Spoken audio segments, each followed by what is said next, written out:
Proseguiamo questo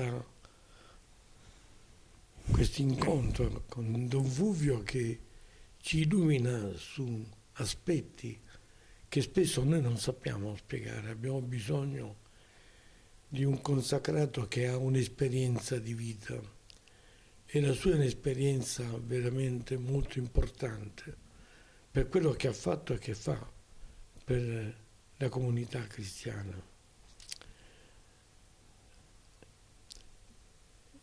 C'è stato recentemente un cardinale che ha posto un problema al Papa e gli ha detto a Francesco: Santità,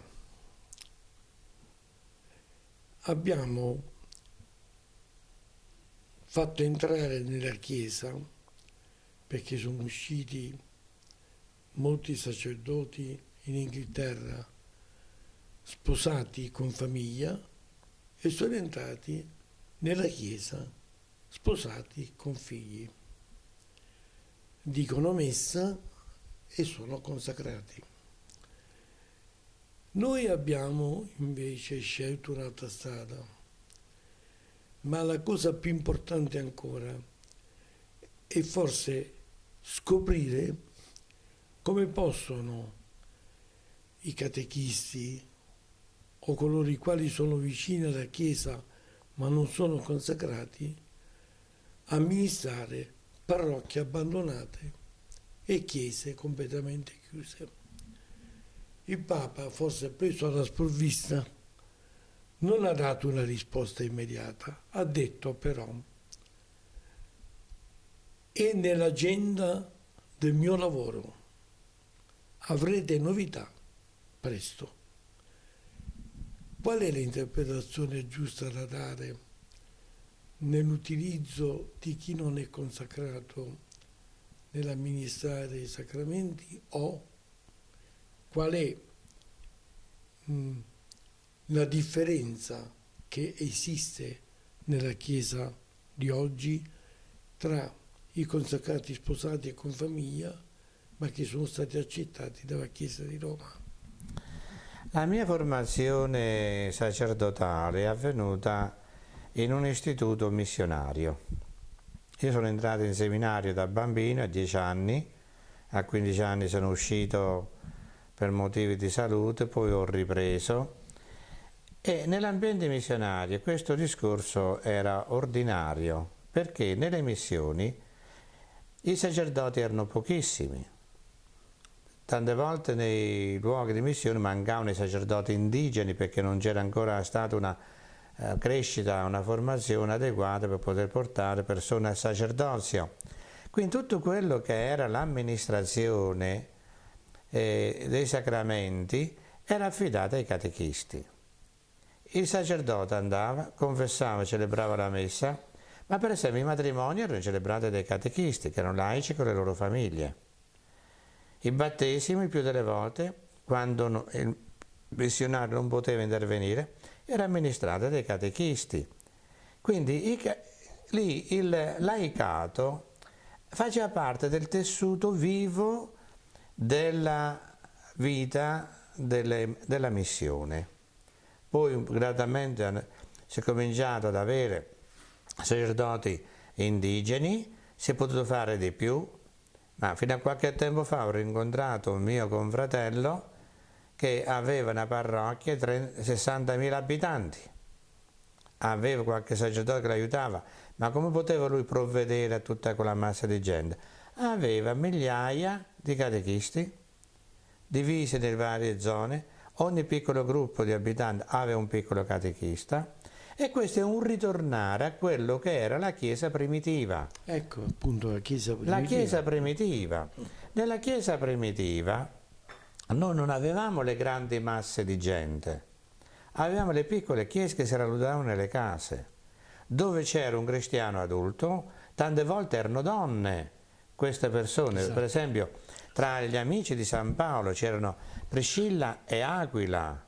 Perché Priscilla viene nominata prima di Aquila, quando nell'ordinamento latino bisognava sempre nominare prima il marito e poi la moglie, esatto. perché Priscilla era la persona più importante nella comunità cristiana. Così nel XV capitolo, XVI capitolo, alla lettera ai Romani, San Paolo fa una lista di queste famiglie e parla di queste donne importanti nell'ambito della comunità, che non avevano il ministero sacerdotale, ma avevano il ministero invece di guidare le comunità, come poi abbiamo avuto successivamente negli ordini religiosi, delle comunità anche miste, dove c'erano per esempio delle monache che avevano anche dei monaci sottomessi a loro, vivevano separatamente d'accordo, ma svolgevano questa attività. Quindi quella clericalizzazione di riportare tutto al sacerdote come tale, questa è stata più un'esigenza storica per venire incontro a carenza di laicato, ma il Concilio stesso ha auspicato questo ritorno al laicato. Giovanni Paolo II scrisse una esortazione a suo tempo dopo un sinodo, Christi Fideles, dove non solo auspicava ma promuoveva questo ritorno del laicato. E anche oggi in Italia ci sono situazioni di questo tipo. Io conobbi negli anni '80 una suora in provincia di Salerno che aveva una parrocchia di 3.500 abitanti circa, e un sacerdote la domenica andava a celebrare l'Eucaristia per la comunità. Ma quello che era il lavoro, tutto la catechesi, istruzioni, visita ai malati, tutto questo era svolto da laicato. E era questa suora. Anche qui a Pescara noi abbiamo come cappellano delle carceri una suora. Sì, lì è religiosa, d'accordo, ma non è certo un prete. E ci possiamo avere dei laici che assumono questi ruoli e ce lo spieghiamo sempre di più, ma quello che vuole essere l'augurio, anzi l'auspicio per la Chiesa, e che il Concilio, i sinodi stanno promuovendo, anche l'ultimo documento del Papa, Evangelii Gaudium, vuole sollecitare la formazione di piccoli gruppi che devono camminare insieme. Cioè c'è un quartiere, quel quartiere si deve radunare insieme ed essere animato da qualche laico. Poi la domenica si andrà in una chiesa per la celebrazione eucaristica, oppure si può celebrare l'Eucaristia in piccoli gruppi se ci sono sacerdoti disponibili. Ma la vita cristiana va vissuta in comunità. Ora, non necessariamente in ogni comunità ci deve essere un sacerdote. E questa fu una delle ragioni per cui nel Concilio Trullano avvenne che quando la Chiesa Cattolica Romana decise per il celibato dei sacerdoti, la Chiesa orientale, proprio perché viveva di queste piccole comunità, rifiutò il celibato per i sacerdoti, perché diceva: noi non possiamo vivere celibati in piccoli gruppi. È ammissibile che un sacerdote dedichi tutta la sua vita a una grossa comunità, in una città, ma in un piccolo gruppo no. Per cui, per esempio, nella zona occidentale i villaggi non erano evangelizzati. Infatti, villaggio pagus in latino è origine del termine pagano, cioè gli abitanti dei villaggi che erano quelli che coltivavano l'adorazione ancora degli idoli, mentre nelle città era entrato lo spirito cristiano e il tessuto cristiano. Quindi questa immissione di sacerdoti in Inghilterra sposati che hanno voluto lasciare la Chiesa anglicana e entrare nella Chiesa cattolica, dovuta al fatto che loro non accettano certe scelte fatte dalla Chiesa anglicana, come quel sacerdozio alle donne, esatto, l'episcopato alle donne, l'ammissione, esatto, dei matrimoni omosessuali e via dicendo. Questo, esatto, significa sovvertire quella che è l'anima del Vangelo.